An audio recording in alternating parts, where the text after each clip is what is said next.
there, this is Marissa with Marissa Moments, and you already know what day it is. It's Oracle Tuesday, so I'm going to be using my personally made Marissa Moments Oracle deck to give you a reading, guidance, wisdom, all of those types of things for your ascension and healing journey. So remember, take what resonates, leave everything else to the side, and let's get to healing.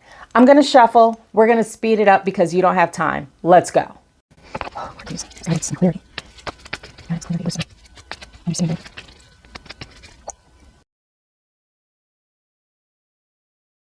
Okay, so per usual, we're going to list these out first and then we'll get into it. So this jumped out right away. Hold yourself accountable. We have in the reverse, you know way more than you let on. We have kind of sideways. It's okay to be silly. In reverse, don't overdo it. Okay, Spirit. In reverse again, get outside and do nothing. Oh, okay. I'm seeing a trend here, y'all, but I'm away. Okay. And then kind of sideways, every challenge that you faced has been overcome and triumphed. And then become your own best friend. And then bottom of the deck energy is differentiate true from created responsibility. So bye. There we go. Now let's get into it, right? Hold yourself accountable. Now, I mean, can we get any more direct than that? Like, hold yourself accountable. I'm not even going to say anything else about that. I'll probably come back to it. So in reverse, you know way more than you let on. What I'm receiving behind this is it's okay to not know everything. It's okay to not know everything. It's okay to need assistance from others.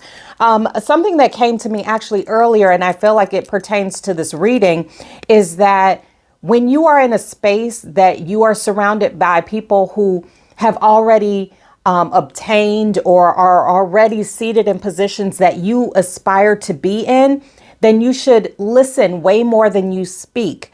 And I feel like this is relating to this message, in that you don't have to worry about seeming like you don't know anything. What I receive is that sometimes, and excuse me for having no better terminology than this, but you don't want to look dumb, right? You don't want to look dumb. And then what you do is overcompensate by having all of this conversation and trying to talk about things that you don't necessarily really know about. And what I'm receiving behind that is you block yourself in terms of blessings when you try to overcompensate and try to seem like you know way more than you actually do, because that space that you feel the need to fill could be actually filled with truth and real wisdom and real guidance, but you have to get out of your own way. And I feel like all of this goes hand in hand with your accountability. Like, you have to be ready, willing, and able to look at yourself for who you truly are in this moment. That doesn't mean that you don't have the capacity or ability to grow. That means that you can see yourself for who you are, where you are, and then that gives opportunity to see those spaces that maybe you want to navigate towards to expand, right? And sideways, it's okay to be silly. The reason I feel this is sideways is because what Spirit wants you to understand, and no, I'm not reading, I'm reading. What Spirit wants you to understand is that there is a time and a place for everything. I'm a very silly person. I love to laugh, all of those things, but we have to understand that even with those type of personalities, that there is a time and a place for everything. Sometimes, again, what I feel like is you may have a tendency to get in your own way because you don't take things seriously enough in order to absorb the actual lesson and the potential blessing that is being presented to you in those moments, because you feel uncomfortable. So you try to compensate with your sense of humor. Listen, humor is my favorite coping mechanism too. But at a certain point, we have to grow up, we have to mature, and we have to recognize that humor is not suitable for every single place and space. It prevents you from learning and growing and evolving. Now, this is straight up in reverse. Don't overdo it. What I feel is like Spirit is saying right now is your season. Right now is your season. You've been sitting back, and yes, we do need to sit back in certain circumstances in order to learn and absorb different information and new wisdom. However, what I receive is that when opportunity comes a knocking, And it will, you need to open that door. You need to stop like putting that, what I see is somebody putting the chain on the door and then open it partially and just kind of showing their eye like, yeah, what you want? How can I help you? Huh? You know, almost with that expectancy of doom, demise, failure, always having to feel defensive. And what I receive is that the reason you feel that way and you are that way is because that's how you were raised and that's who you've been around. But seasons are changing. Seasons are changing straight up. So bottom line to this card, to this message is yes, go into overdrive. Now, when I say go into overdrive, we have to be very specific and intentional in reminding ourselves that we don't need to wear ourselves out. We're not talking about going into exhaustion because then you're good to no one.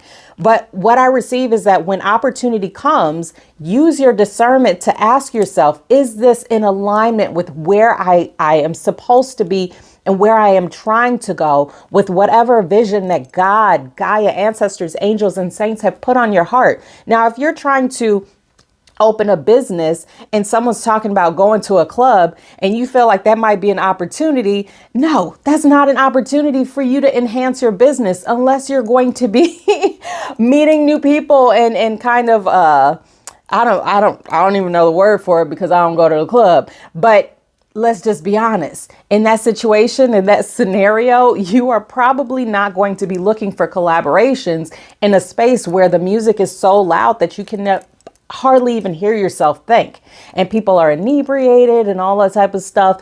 Yeah, that was I have a very specific vision right there. Like, stop trying to run away from your blessings because you're afraid of your success. Woo, okay, Spirit. Now get outside and do nothing. All right. This is in reverse. So straight up, Spirit is saying you have to like pound the pavement.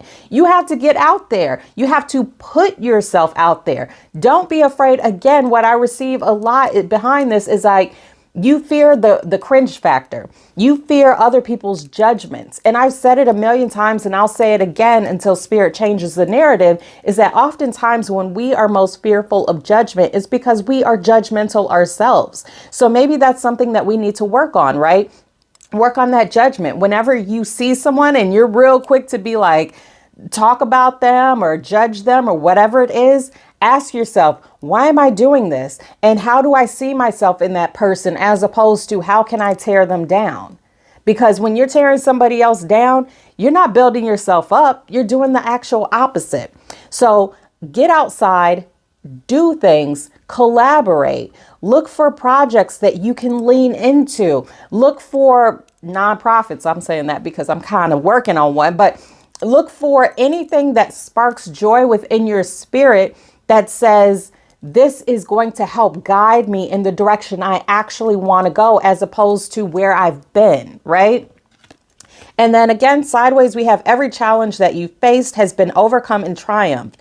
What I received, the reason why this is sideways is because you don't always acknowledge those triumphs. And what Spirit wants you to do is take a moment to like meditate. Now, when I say meditate, I'm not talking crisscross applesauce on the floor, Om style, right? There's nothing wrong with that. But for me and for you, you probably don't really vibe with that, right? It's a little bit difficult to sit in that space. Don't worry, you'll eventually get there. We'll eventually get there. It's fine. But in the meantime, what Spirit wants you to do is reflect, right? Reflect. It's basically a fancy way of saying reminisce. Talk about a little bit of the past. But when I say talk about the past, be specific. Talk about your wins. Talk about your triumphs. Talk about the ways that you have overcome things. Talk about how you've grown from the space and place where you were, maybe even last year, maybe even a day ago, right? Maybe last week. And acknowledge it and celebrate it because you have overcome and triumphed. I'm spitting, y'all, because I'm passionate right now. Okay. Spirit is speaking. And then listen. Become your own best friend. When it comes down to what I almost see is like somebody in a room that is kind of I don't even know the word for it. Put the word in the comments if you know it. But like when you like socialize and talk to like congregate and all that type of stuff. I mean, I guess that's it. But anyway, what I receive is, first and foremost, before you even walk in that room, you have to give yourself a pep talk. Like, talk to yourself in the mirror like you're talking to your best friend, because you should be your own best friend. And understand that, no, you don't have to overcompensate with false wisdom just in order to fill the air. Two, it is okay to be quiet. No one is going to think that you are dumb, especially people who are in these lofty positions. They're not going to judge you, because guess what? They're too busy working on their next. They're too busy planning their ascension. They're too busy trying to collaborate and get together with other people that have the similar vision. So when you're in the corner trying to overcompensate with false notion and fake news and all that type of stuff just to fill the air, they're thinking about something else. They're not thinking about you. So hype yourself up, become your own best friend, acknowledge your triumphs, and then keep going. And then at the end of the day, kind of like what I receive is, this is like in reference to that club imagery, right? Differentiate true from created responsibility, right?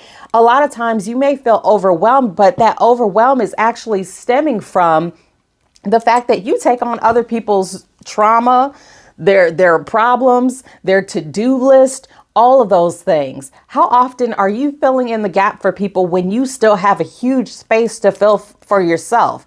Understand and know that, no, this is not being selfish. You do have to create boundaries for yourself, especially when you are on a specific path, right? Now, if you're planning to go to a store, if you're planning to go to a friend's house, if you're planning to go anywhere, guess what? There's going to be a path for you to take. Sure, there might be detours along the way, but if you decide to stop at every single store, shop, restaurant, whatever else there is along the way, then it's going to take you extremely long to get to your actual destination. And two, you're going to feel overwhelmed and tired by the time you get there, because, I've been doing everything. But listen, God is saying that it's time to get focused. You don't need to pick up all those extra, air quotes, responsibilities that aren't truly yours. Know and understand that it doesn't come down to, if I don't do it, no one else will. Here's the thing. Ask yourself, are you saying that to hype yourself up and to big up your ego? Or are you saying it because it's true? Maybe it is. Maybe it's just you. Then that actually means real responsibilities. But if there are other people that you can delegate the jobs or whatever else is to, then do that. Trust and understand that, sure, maybe they won't do it the way that you do it, but the way you do it doesn't make it the only way and the right way to do it. So stop overfilling your plate and then complaining about how heavy it is. And listen, that is it. So thanks for watching. I always love doing Oracle Tuesday. If you have any questions or want to comment or just say a hi, then definitely put that in the comments. Follow a friend, all those types of things. And I look forward to talking to you again next week. So in the meantime, apples and tomatoes. Boop. And bye.